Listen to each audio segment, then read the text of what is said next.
Bonjour à tous, voilà l'accolade historique, chaleureuse entre le pape François et le patriarche Kirill de Moscou dans cet aéroport de La Havane à Cuba.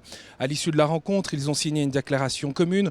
Conscients que de nombreux obstacles restent à surmonter, peut-on y lire, nous espérons que notre rencontre contribue au rétablissement de l'unité. Mais qu'il s'agisse de la défense de la famille ou bien du respect de la vie, de l'Europe appelée à conserver son âme forgée par 2000 ans de tradition chrétienne, du besoin de réconciliation entre gréco-catholiques et orthodoxes, notamment en Ukraine, ou encore de cet appel à la communauté internationale à lutter contre l'éviction des chrétiens au Proche-Orient, eh bien, le pape a tenu à préciser qu'il s'agissait là d'une déclaration pastorale et non politique. Le Saint-Père, qui, dans l'avion qu'il menait à Mexico, est également revenu sur la tonalité de ces 2 heures d'échange privé avec le patriarche Kirill.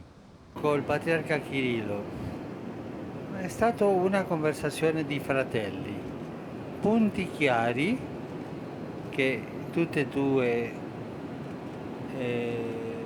che a tutti e due ci preoccupano, ne abbiamo parlato con tutta franchezza. E io mi sono sentito davanti a un fratello e anche lui mi ha detto lo stesso.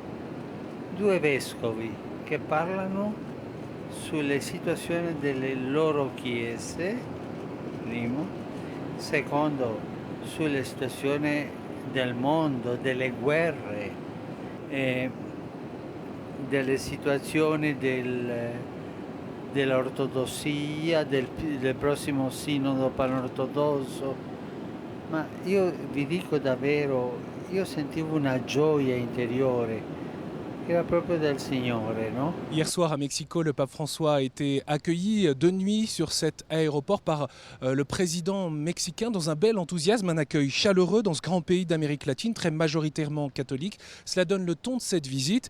Et après pourtant 15 heures de voyage, le pape ne semblait pas pressé de rejoindre l'annonciature apostolique. Il a pris le temps de saluer les uns et les autres. Il a parcouru même 23 km en papamobile dans la ville. La cérémonie officielle de bienvenue, elle se tient aujourd'hui au palais présidentiel. Et l'un des premiers grands temps forts de ce voyage, ce sera après la rencontre avec les évêques du Mexique au sanctuaire de Notre-Dame de Guadalupe. Le pape François le confiait aux journalistes à bord du vol papal.